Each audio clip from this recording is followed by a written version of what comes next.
Hey Zach, can you hear me? Looks like it's time to commentate on the 17 minutes gameplay demonstration of Deadly Premonition 2. Yeah, that's true. We haven't done the first game yet, but that's okay. You're cool with that. Right, Zach? Alright, let's do this. Rated M. Who is this Zach fellow? I'm sorry, wasn't this game supposed to be rated E? Judging from what I've seen from people show me, like the player character. Well, Zach is a friend of mine. I got something to say. When I first met you. Also, this little kid, she's voiced by the same voice actress of Morgana from Persona 5. Wow. Cassandra Morris. Yeah. Yes, Cassandra Morris, yes. So I see they upgraded the voice acting budget, I guess. Well, they still have Jeff Kramer reprising his role as York. Although, judging from what I heard, he sounds better, if that's even a term of Jeff Kramer actually did address that too. Unlike 10 years ago, Swear is now very fluent in English, so he was able to talk to Jeff a lot better when directing him. Okay. Okay. So, Pedro, how similar is the gameplay to the first Deadly Premonition game? From what I'm seeing here, it seems basically the same thing. It's an open world stealth action game. The art style is a bit changed. It seems more slightly cel-shaded. I'm actually glad they went back to the colors of the first game.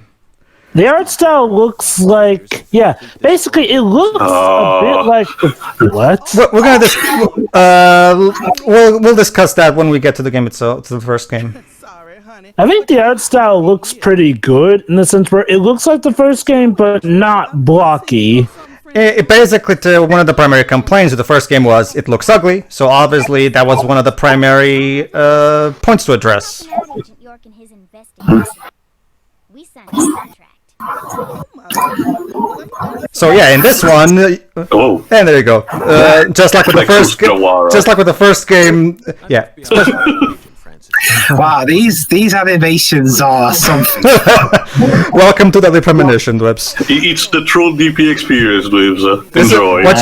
It's nice that they kept this kind of nonsense, though. Oh, trust me, the key word for this franchise, Dwebs, is awkwardness.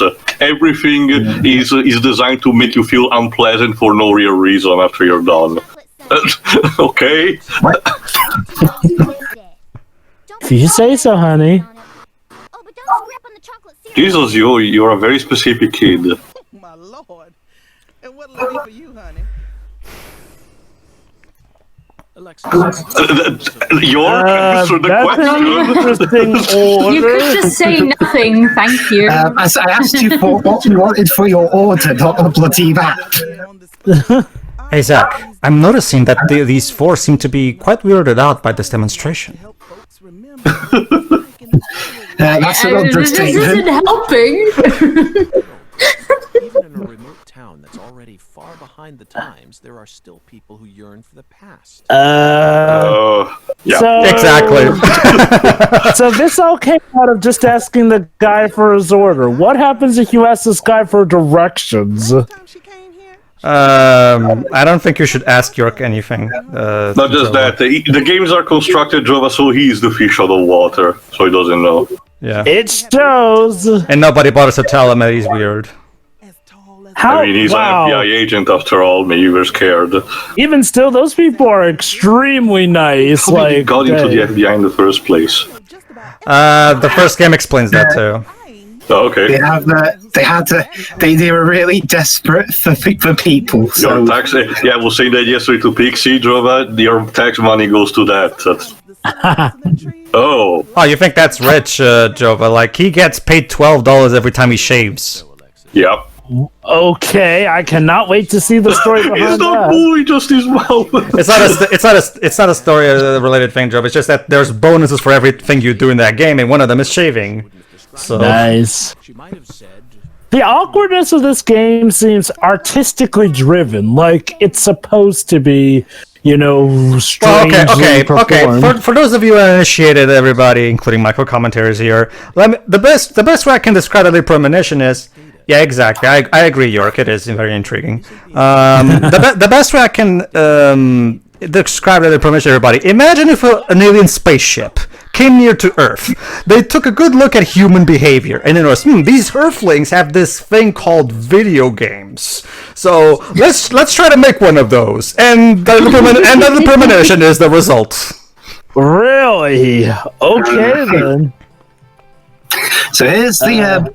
Wow, this is an amazing PowerPoint presentation. Also, there's an accordion sounding like the chicken dance. All right. Let's talk to and here's a tradition of Deadly Premonition: quirky old ladies. Excuse me, ma'am. Hello. Oh, howdy, stranger. You're a handsome. Oh my. Look at that bowling ball. Wow. Giraffe color scheme. Mrs. Why does she have That's right, Mrs. Carpenter. like bowling ball? Would you mind calling me York, ma'am? Yeah, just call him York, guys. That's what everyone calls him. You are from Of course. Oh yeah. I always call people by their middle name. Hey Jova, when we continue our Final Fantasy VII Remake LP, should we call Cloud Rain or something? Because I'm pretty sure Rain would be his middle. Also, it seems she likes a man in uniform. She does. Yeah. Who are you to judge? Although she's Mrs., so she may or may not be cheating unless her husband's dead. No, she's gonna see in a bit. Ooh, that was a close one. Although she seems to be obsessed with bowling. That way. Oh, the game's getting a physical release here in Europe, at least. Yeah, it is. I've already got it pre-ordered. When's it out? Wouldn't it be physical? A like gutter in ball. Also, those creepy long fingers.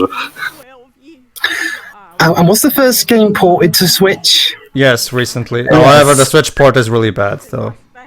Ever happens again. Well, is it on any other console that I might have where it might run better? The best one I can direct you to do is The original. He doesn't have an Xbox though, Jova. Get the PS3 Director's Cut. That's the best version that you can get on a system that you own. Well, I don't have a PS3, but maybe through PlayStation Now. Yeah, it is on PlayStation Now. Yes. Incidentally, ma'am, would you mind letting me use this lane too? So doesn't that one have the same issues as the Switch port? No, the Switch port has its own new unique issues. 10 maidens. Anyway, basically, he wants to use her lane, sorry. But however, yeah, not even the FBI. I haven't given it up once ever since my husband. There you go, she's a widow. So bowling is how she copes. Do you think people wait until like midnight and go play in that lane when she's just not there? Possible. All right, here we go. Check this out. Believe in the heart to the ball. Right.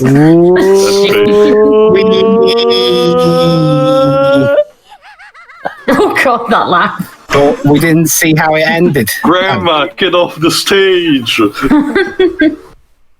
Well, there's all the pins are gone, so that... Yeah, no shit for York. Yes, I know. I won't do anything illegal. Well, that's good. Oh York. boy. What's he gonna do? Turn on the charm? Alright, so quests. Apparently the side missions have been renamed to quests. Interesting. Also, they have a more normal quote-unquote jingle, so I'm sorry for that, Pedro. What are you doing? She's guilty. She's almost T-posing. Oh, she's in her bowling stance. Whoa! Okay. Okay. I love that all the subtitles themselves say bizarre prayer. Let me guess. She's trying to resurrect her husband, but in order to do so, she has to bowl 100,000 strikes in a row and chant a prayer each time. Ow, ow. Not that I'm aware of. Oh, I didn't need that ear anyway. Wait, is she practicing witchcraft with a bowling alley? Yes. Huh. In order to gain access to the lane. That is absolutely what she's doing. It's an amazing shot, Mrs. Carpenter. In fact, it may have been the most amazing shot I've ever seen. Brown nose.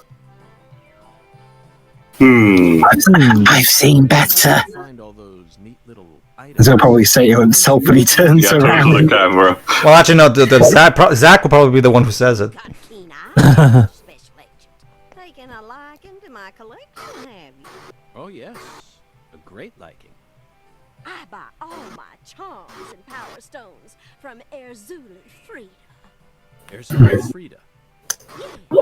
It's a Also, to be fair, technically we never actually finished this quest yet, so technically we haven't even heard the cycle. But we do hear other types of jingle that, also were different in the first game. Yeah. Maybe they'll be saving them for the main quest. There is actually one returning track from the first game that we see in this gameplay. Well, footage, so. we also heard, at least from the trailer, that they were using the whistling "Life is Beautiful" theme. So who knows? Maybe Well, it's still obviously, here. you can't have that advantage without the "Life is Beautiful" theme. There we go. Oh, there you go. Yeah, you're right. I forgot about this. All right, so Erzuli Frida. So basically, this is a side quest, it seems. Okay, that they're showing. All right, so right now we have to meet Erzuli Frida, so we can get her a new little good luck, bad luck charm. All right, kids, are you ready to see a set of photographs? Yeah. Basically, Basically, the frame rate shits the bed every time you're in the open world. In this, Oh, Now okay. we have Kate Oh dear, this rolling frame around rate. at speed of 10 frames. Maybe. Is this also a part of the DP experience? kind of. Well, depends. Like the original Xbox version didn't have frame rate issues, but all the other Also- subsequent ports have. So. Also, York, why are you humming Amazing Grace? Why not? Teo, trust me, Teo. You can't have Deadly Premonition without Amazing Grace. You'll see for yourself when we get to the first Of course. So the FBI agent uses a skateboard for transport, of course. Also, nice trivia about New Orleans. game. Yes. So whether or not he's driving a car or on a This skateboard, actually- he's always there to spout trivia. This is a direct. Yeah, basically, to Amazing Grace is kind of a secondary theme song of the series. Let's just put it that way. All right. It's a voodoo shop. Yes, it's a voodoo shop.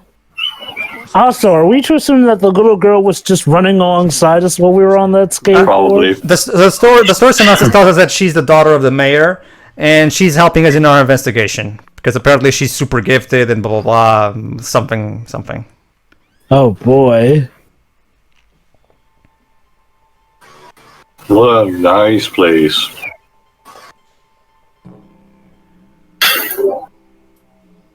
This is all kid stuff. It's just Totally. You're a kid. Oh, I love this What coming line though. guns? Listen. Yeah. TV and go on the internet, but I ain't allowed in here? No sense. I ain't touching that. She makes a good point. Let's face it. All the mysticism of the There is far worse on the internet than witchcraft. quaint little shop. That's that. Thank you, Shiroi. That was the joke. Yes. Vast treasure chest. So much to study, so much to learn. He sounds so fascinated with it all. Oh, trust me, Joe. But that's how York is. York is just grateful to be alive.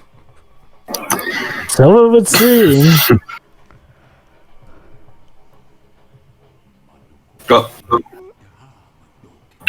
Also, this lip syncing is just beautiful. It is, isn't it? That's It really and is. before you ask, yes, that is part of the DP experience. Wow.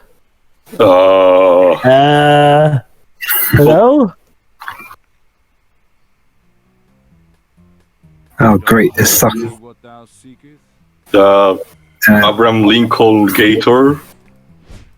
The Mirror. The mirror. It's just called The Mirror. I could sell it to thee now. The graphics terrible. Are we having a staring competition between the badge and the stuffed gator? Yes. Yeah, whatever. And by the way, the comedy relief theme that's from the first game that we're hearing right now, and it's called Comic Relief. Literally, that's literally the name of the track, Comic Relief. Even I can tell you're getting cheated, Agent York. I disagree, Patty. This person can be... Are you sure about that, York? York? Again, Jover, this is your tax dollars at work. So it would seem. The FBI is so infallible. Is this like a commentary on how the FBI can screw up? I'm sure somehow deep down he knows what he's doing. Deep down. $30 for an actual figure of a gator. $30 for that thing. Jesus, that is highway robbery. Oh no, don't worry. She agrees with you. So whatever she's been saying that. I'm loath to part with it, but it would be a fool's errand to keep it from such a keen-eyed soul. Well, anyone willing to pay $30? Patricia, it must be a keen-eyed soul. Yeah, Patricia seems to be basically her primary role is to be a proxy for the audience, basically. Brilliant. Specifically newcomers, like people like me. We already know what to expect. People like you who are newcomers, Patricia is basically the proxy for you guys. Perfect. Wonderful. I'm wondering if this will be made like it's the sort of prequel that you can actually play before the first game, and, you know, if you wanted to play chronologically, you wouldn't be spoiled by... Most likely, yeah. There's a real... You have a lot to learn about the world, kid. Most likely there will be some Easter eggs that only fans will catch, but yeah, that probably will be like that. Also, kid, you had the right idea. Get away before you know, when you can. Yeah. Zach. Oh, God. Zach, they seem to be very untrustworthy of this mirror character. I wonder what could that be? Well, I mean, look at the place he's in. He looks like he's wearing nothing but that coat. At minimum, this guy should be arrested for fraud or something because he sells... All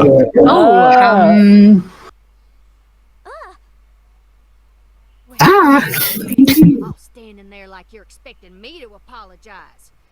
It's your fault for not paying attention. Whatever you say, Jessica Rabbit. Galena Clarkson. Very rude, aren't you? Why do they highlight random letters in red? Oh, could it be part of the puzzle? Oh, it's just cooler. This is basically the thing where they pause the thing where they pause the cutscene to tell us who the person is. That's something that's also part of the DP experience. Nice. So, from what I can understand, this sequel is pretty much checking off the boxes for what it means to be a DP experience. Pretty much. What? We found ourselves a closet. Oh boy! Can't wait to figure out what that means. Right.